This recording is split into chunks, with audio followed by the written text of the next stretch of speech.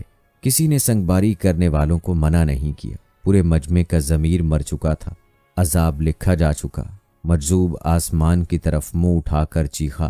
لکھنے والے نے لوح محفوظ پر لکھ دیا، آگ، خون، موت، ذلت اور بربادی۔ پھر مجذوب نے بہتے ہوئے خون کو اپنے چہرے پر مل لیا۔ چند پتھر اور برسے، مجذوب زمین پر گر پڑا۔ مسخرہ آسمان کی خبریں دیتا ہے۔ لوگ دیوانہ وار ہنس رہے تھے۔ یہ خبر نہیں کہ خود اپنا کیا حال ہونے والا ہے۔ ایک مجبور انسان پہ یہ ستم کرنے کے بعد ہجوم منتشر ہو گیا۔ مجذوب کے جسم سے خون بہہ بہہ کر زمین پر جمتا رہا۔ آخر بغداد کے باہوش شہریوں نے ایک دیوانے سے نجات حاصل کر لی۔ اس دن کے بعد پھر کسی نے مجذوب کو نہیں دیکھا۔ وہ اپنا کام ختم کر کے بہت دور جا چکا تھا۔ شہر کی فضائیں نغمہ بار تھیں۔ موسیقی کی دل آویز آوازوں نے گناہ کے جذبوں کو بیدار کر دیا تھا۔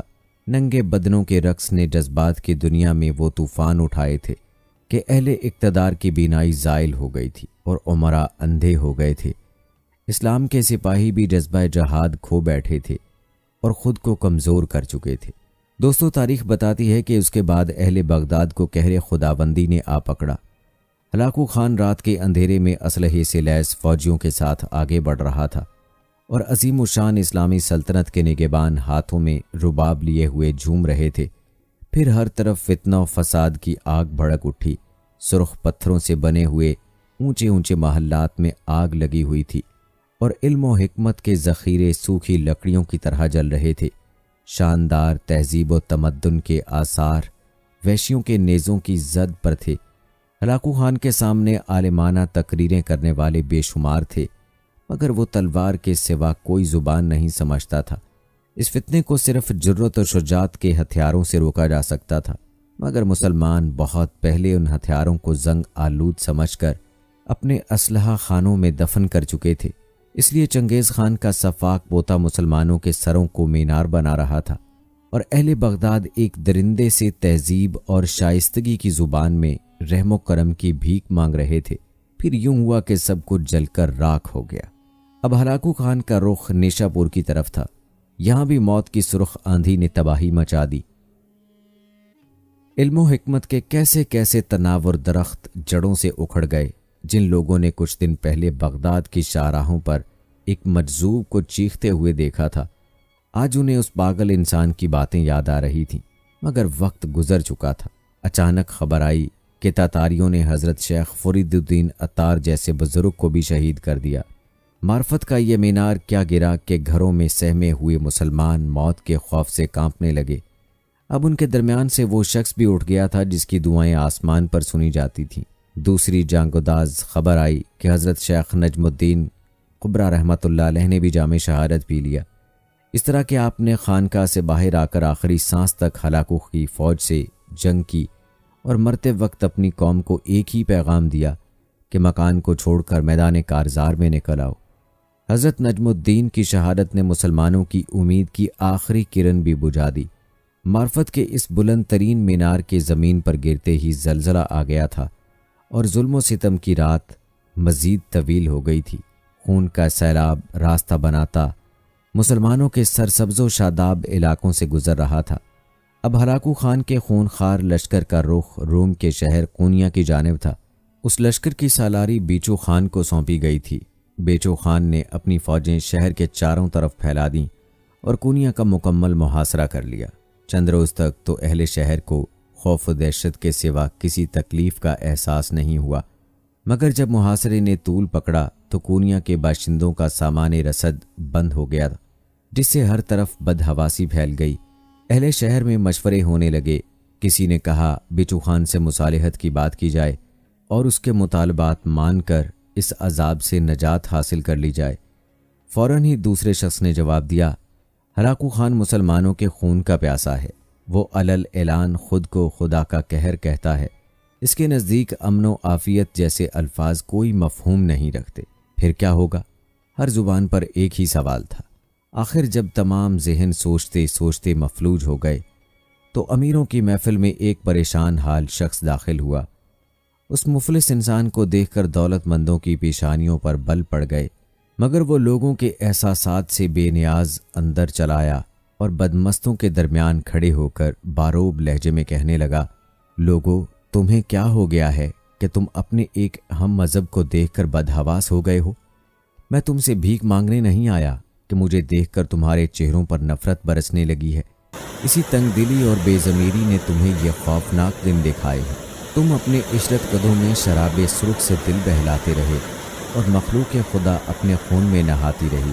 اب دولت کے یہ ذخیرے لے کر کہاں جاؤ گے کہ زمین تم پر تنگ ہو چکی ہے اور آسمان بہت دور ہے۔ یہ کہہ کر وہ اجنبی کچھ دیر کے لیے خاموش ہو گیا۔ پوری محفل پر سکوت مرگ طاری تھا۔ ہر شخص کے چہرے سے ظاہر ہوتا تھا جیسے وہ نزا کی حالت میں گرفتار ہو۔ میں تمہیں صرف یہ بتانے کے لیے آیا ہوں کہ اس قہر آسمانی کا بس ایک ہی علاج ہے۔ اجنبی نے کچھ دیر خاموش رہنے کے بعد کہا، ہاں ہمیں بتاؤ۔ تمام عمرہ بیک زبان چیخے، ہم اپنی دولت کے سارے انبار لوٹا دیں گے۔ خدا کے لیے ہمیں اس اذیت ناک صورتحال سے نجات دلاؤ۔ ہم گزرنے والے ہر لمحے کے ساتھ مرتے ہیں اور پھر دوسری ساتھ میں جی اٹھتے ہیں۔ ہلاکو خان کی دہشت ہمیں وقت سے پہلے مار ڈالے گی۔ سب کے سب گداگروں کی طرح چیخ رہے تھے۔ اس درویش کے پاس جاؤ جو تمہارے عشرت قدوں پر تھوک کر اپنی خانقاہ میں گوشہ نشین ہو گیا ہے۔ اجنبی نے نہایت تلخ لہجے میں کہا۔ اس کے ایک ایک لفظ سے اہل محفل کے لیے شدید نفرت کا اظہار ہو رہا تھا۔ وہ تمہاری دولت کے ذخیروں کا محتاج نہیں، وہ تو خود شہنشاہ ہے، ایسا شہنشاہ جس کے سامنے ہلاکو خان کے سپاہی بھی حقیر کیڑوں سے زیادہ اہمیت نہیں رکھتے۔ اس کے پاس جاؤ اگر وہ دعا کے لیے ہاتھ اٹھا دے تو ممکن ہے کہ تمہارے سروں پر آگ کے شعلوں کی بجائے ابر رحمت برس جائے۔ اللہ اس کی بہت سنتا ہے۔ اجنبی کی باتیں سن کر اہل محفل بدحواسی کے عالم میں کھڑے ہو گئے۔ وہ اسی وقت درویش کے آستانے پر حاضر ہونا چاہتے تھے۔ سنو، اجنبی نے پکار کر کہا، وہ آسانی سے نہیں مانے گا۔ اس کے دروازے پر بھکاریوں کی طرح جانا، وہ تمہاری قیمتی پوشاکوں سے نفرت کرتا ہے۔ یہ کہہ کر اجنبی محفل سے نکل گیا۔ تھوڑی دور تک لوگوں نے اسے جاتے دیکھا، پھر وہ اچانک نظروں سے غائب ہو گیا۔ تمام لوگ اس بات پر حیران تھے کہ وہ کون تھا، کیوں آیا تھا اور یکایک کہاں غائب ہو گیا۔ یہ ایک بڑا اہم واقعہ تھا، مگر لوگوں کے پاس سوچنے کے لیے وقت نہیں تھا۔ وہ انسان ہی صحیح لیکن فرشتہ رحمت بن کر آیا تھا۔ اس نے آگ اور خون کے درمیان گھرے ہوئے لوگوں کو سلامتی کی راہ دکھائی تھی۔ اب کونیا کے معززین اور شرفا کی جماعت اس درویش کے آستانے کی طرف بڑھ رہی تھی۔ فاصلے ختم ہوئے، اجازت طلب کی گئی۔ درویش فطرتاً مہمان نواز تھا۔ اس نے اپنے ہم وطنوں کو اندر بلا لیا۔ لوگ کانپتے قدموں سے درویش کے روبرو پہنچے۔ ان کی آنکھوں کی پتلیاں لرز رہی تھیں اور چہرے موت کے خوف سے زرد تھے۔ بعض نے بڑی ہمت کا مظاہرہ کرتے ہوئے اپنے آنے کا مقصد بیان کیا، مگر اس طرح کہ ان کی آواز لرز رہی تھی۔ میرے پاس کیوں آئے ہو؟ درویش نے بیزاری کے لہجے میں کہا، اس کائنات میں میری کیا حیثیت ہے؟ تم اس کی بارگاہ میں کیوں نہیں گئے جو لوح محفوظ کا مالک ہے، جس کے ایک اشارے پہ تقدیریں بنتی اور بگڑتی ہیں؟ شیخ، وہ ہماری نہیں سنتا۔ کونیا کے عمرہ نے رقت آمیز لہجے میں کہا، ہم بہت گناہ گار ہیں، ہمارے لیے در توبہ بند ہو چکا ہے، یہ سب غلط ہے۔ اگرچہ درویش کے ہونٹوں پہ ہر وقت ایک دل نواز تبسم نمایاں رہتا تھا، مگر وہ کونیا کے عمرہ کی بات سن کر یکایک غضبناک ہو گیا۔ کوئی نہیں جانتا کہ در توبہ کب بند ہوگا۔ جاؤ اسی کو پکارو، وہی اپنے بندوں کی سنتا ہے۔ اگر وہ نہیں سنے گا تو پھر اس کائنات میں کون سننے والا ہے؟ عمرہ نے محسوس کر لیا کہ درویش اپنا دامن بچا رہا ہے۔ اجنبی نے انہیں پہلے ہی خبردار کر دیا تھا کہ درویش آسانی سے اس کی بات نہیں مانے گا، اس لیے وہ مزید گریہ ازاری کرنے لگے۔ آسمان سے ہماری فریادوں کا جواب نہیں آتا۔ شیخ، ہم تیرے آستانے سے واپس نہیں جائیں گے۔ اگر موت ہمارا مقدر بن چکی ہے تو پھر ہم تیرے قدموں میں مر جانا پسند کریں گے۔ تم نے دیکھا کہ شیخ فرید الدین عطار شہید کر دیے گئے، حضرت نجم الدین اپنے خون میں نہا کر خالق کی حقیقی سے جا ملے۔ میں تو ان کے قدموں کی خاک بھی نہیں ہوں، پھر تمہارے لیے کیسے دعا کروں؟ کیسے کیسے پارسا اس فتنہ عظیم میں زندگی سے محروم ہو گئے۔ جب ان کی دعائیں قہر آسمانی کو نہ روک سکیں تو پھر میں کس شمار میں ہوں؟ درویش بڑے دردناک لہجے میں اپنی عاجزی کا اظہار کر رہا تھا، مگر لوگ اس کی بات سننے کے لیے تیار نہیں تھے۔ انہیں صرف اپنے جان و مال کی فکر تھی۔ وہ درویش کے سامنے بہت دیر تک گریہ ازاری کرتے رہے۔ آخر درویش مجبور ہو گیا۔ اس سے مخلوق خدا کی چیخیں نہیں سنی جاتی تھیں۔ وہ اٹھا اور اپنا مسلح لے کر خانقاہ سے نکل گیا۔ لوگوں نے بڑی حیرت سے درویش کے طرز عمل کو دیکھا۔ وہاں موجود ہر شخص یہی سمجھ رہا تھا کہ درویش ان کے شور فغاں سے تنگ آ کر خانقاہ کو چھوڑ کر چلا گیا ہے۔ پورے مجمع پر کچھ دیر کے لیے سکوت مرگ سا طاری رہا۔ پھر تمام لوگ خانقاہ سے باہر نکل آئے اور درویش کو دیکھنے لگے، جو ساری دنیا سے بے نیاز تیز تیز قدموں کے ساتھ ایک سمت چلا جا رہا تھا۔ کونیا کے تمام شرفاء اور عمراء درویش کو خاموشی سے دیکھتے رہے، مگر کسی میں اتنی ہمت نہ تھی کہ وہ اس کے پیچھے جاتے۔ بس درویش کے چند خادم بے قرار ہو کر اپنے مخدوم کے پیچھے بھاگے۔ ان کے لیے اس مرد کلندر کا یہ انداز ناقابل فہم تھا۔ خادم درویش کے قریب پہنچ گئے، مگر اس سے یہ پوچھنے کی جرت نہ کر سکے کہ وہ کہاں جا رہا ہے۔ درویش جس طرف سے بھی گزرتا تھا کچھ لوگ اسی کے ہمراہ ہو جاتے تھے، مگر اس نے نظر اٹھا کر بھی ان کی طرف نہیں دیکھا۔ اب وہ شہر کی حدود سے باہر نکل آیا تھا۔ اس کے ہمراہ چلنے والے خوف سے لرزنے لگے۔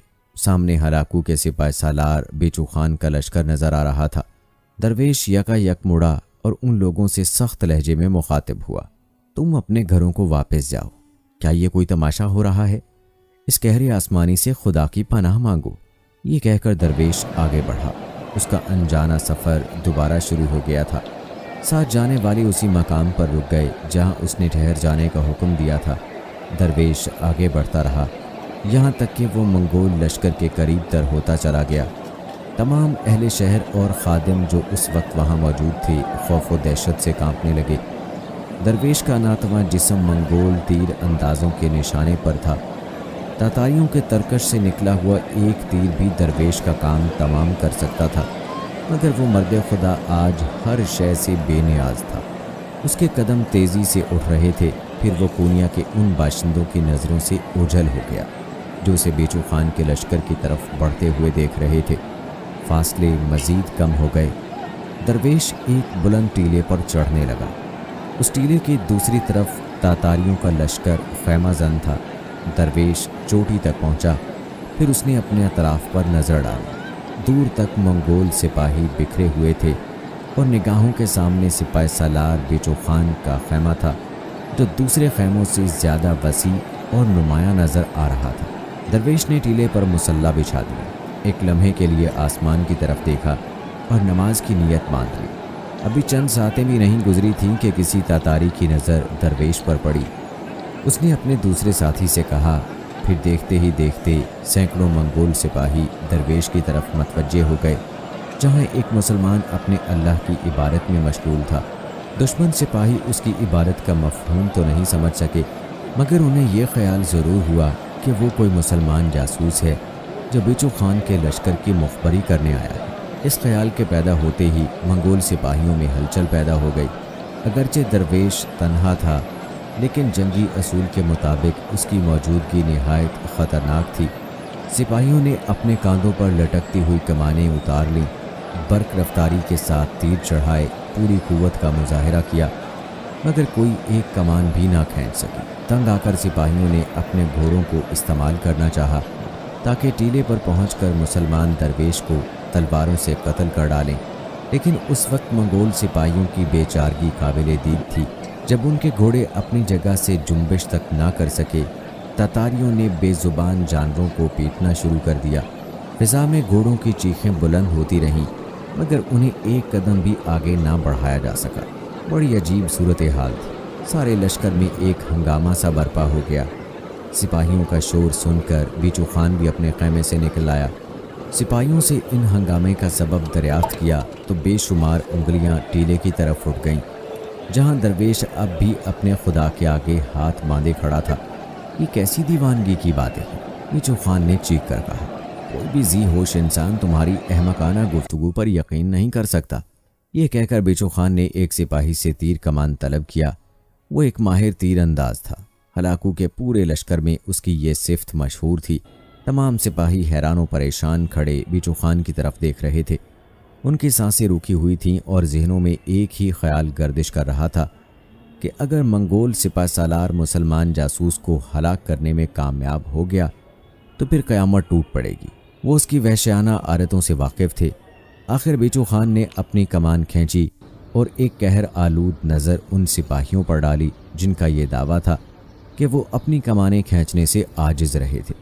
سپاہیوں کی جان پر بن آئی تھی اور اب انہیں اپنی موت نظر آ رہی تھی۔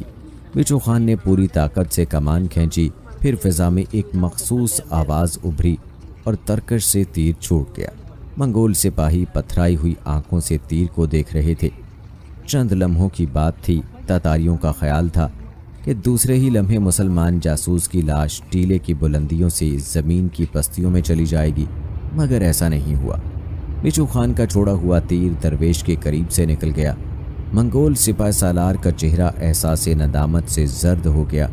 نشانہ چوک جانے پر وہ ناقابل بیان اذیت و کرب میں مبتلا تھا۔ شدید غضب کے عالم میں اس نے ترکش پر دوسرا تیر چڑھایا۔ اس بار کمان کو یہاں تک کھینچا کہ اس کے ٹوٹ جانے کا خطرہ پیدا ہو گیا۔ نشانہ درست ہوتے ہی بیچو خان نے تیر چھوڑ دیا، مگر اس مرتبہ بھی وہی ہوا۔ تیر سیدھا نشانے پر تھا، مگر درویش کے قریب پہنچتے ہی کٹ کر دوسری طرف نکل گیا۔ اس کے بعد سپہ سالار بیچو خان اپنے ہوش و حواس کھو بیٹھا۔ پھر اس نے مسلمان جاسوس پر تیروں کی بارش کر دی، لیکن ایک تیر بھی درویش کے جسم کو نہ چھو سکا۔ انتہائی تیش کے عالم میں بیچو خان نے کمان اٹھا کر سپاہی کے سر پر دے ماری اور تیزی سے اپنے خیمے میں داخل ہو گیا۔ تلوار نکالی اور دوبارہ خیمے سے باہر آیا۔ وہ مسلمان جاسوس کو اپنے ہاتھ سے تہو تیگ کرنا چاہتا تھا۔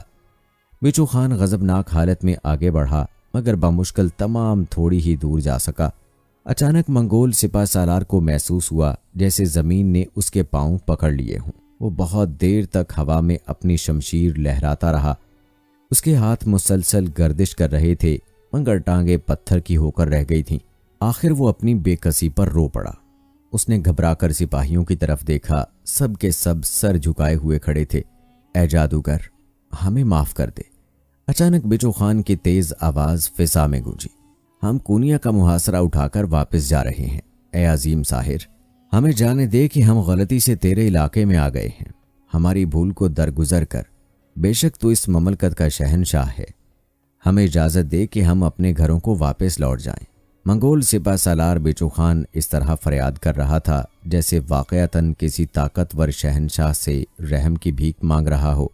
ابھی بچو خان کے الفاظ کی گونج باقی تھی کہ یکا یک اس کے پیروں میں خون کی گردش بحال ہو گئی۔ منگول سپہ سالار نے اپنی تلوار نیچے کر لی اور سر جھکائے ہوئے خیمے میں واپس آ گیا۔ کچھ دیر پہلے جس شخص کو جاسوس کے نام سے پکارا جا رہا تھا، اب وہی بے اسلحہ نہتہ انسان فاتح ٹھہرا تھا، اور بچو خان جیسا طاقتور دشمن ناکام و نامراد لوٹ رہا تھا۔ جب منگول سپاہی کونیا کی حدود سے باہر نکل رہے تھے، اس وقت بچو خان کی آواز صاف سنائی دے رہی تھی۔ وہ اپنے فوجیوں سے کہہ رہا تھا، گھوڑوں کی رفتار تیز کر دو، یہ پورا علاقہ جادو کے زیر اثر ہے۔ اس بوڑھے ساحر نے ہر چیز کو باندھ کر رکھ دیا ہے۔ ان الفاظ کے ادا ہوتے ہی گھوڑوں کی پشت پر تازیانے برسنے لگے، فضا حیوانوں کی چیخوں سے گونجنے لگی، راستوں سے گرد و غبار اٹھا اور پھر فتنہ ہلاکو کا نقیب کسی نامعلوم منزل کی طرف روانہ ہو گیا۔ شہر کونیا کے باشندے بہت خوش تھے۔ ایک درویش کی دعاؤں کے سبب ان کے سروں سے عذاب آسمانی ٹل گیا تھا۔ درویش اپنی خانقاہ کی طرف آیا تو انسانی ہجوم نے اسے گھیر لیا۔ لوگ اپنی عقیدت کا اظہار کرنے کے لیے اس کے ہاتھوں کو بوسہ دینا چاہتے تھے، مگر وہ ان تمام رسموں سے بیزار تھا۔ اس نے انتہائی تلخ لہجے میں لوگوں کو مخاطب کیا، اگر آج نافرمانوں کی جماعت قہر خداوندی سے بچ گئی تو کل خیر نہیں۔ اس سے پہلے کہ دردناک عذاب تمہیں آ پکڑے، اپنے گناہوں سے توبہ کر لو۔ بے خبروں کے لیے وقت کا ہر لمحہ رہزن ہے۔ اپنے ایمانوں کی حفاظت کرو، ورنہ وقت کے بے رحم ڈاکو تمہارا سب سے قیمتی سرمایہ لوٹ کر لے جائیں گے۔ یہ کہہ کر درویش خانقاہ میں چلا گیا اور اندر سے دروازہ بند کر لیا۔ مریدوں اور خدمتگاروں نے سنا وہ اپنے رب کے حضور ہچکیوں سے رو رہا تھا، اے عزیز و جلیل، تو نے دنیا کے سامنے میری شرم رکھ لی، ورنہ یہ گناہگار تو رسوا ہوتا چلا جاتا۔ اگر میں اپنی جان بھی نظر کر دوں تو تیرے اس احسان کا شکریہ ادا نہیں کر سکتا۔ پیارے دوستو، تاریخ بتاتی ہے کہ جن کی دعاؤں کے سبب شہر کونیا فتنہ ہلاکو سے محفوظ رہا، وہ درویش مولانا جلال الدین رومی رحمت اللہ علیہ تھے۔ دوستو، یہ تھی ہماری آج کی ویڈیو۔ امید کرتے ہیں کہ آپ کو پسند آئی ہوگی۔ جانے سے پہلے اس ویڈیو کو شیئر ضرور کیجیے گا۔ اگر آپ کو ہماری آج کی یہ ویڈیو پسند آئی ہے تو اس ویڈیو کو لائک کریں، شیئر کریں اپنے دوستوں کے ساتھ۔ کمنٹ باکس میں اپنی رائے کا اظہار لازمی کیجیے گا۔ ملتے ہیں آپ سے اگلی ویڈیو میں، تب تک کے لیے مجھے اجازت دیں۔ فی امان اللہ۔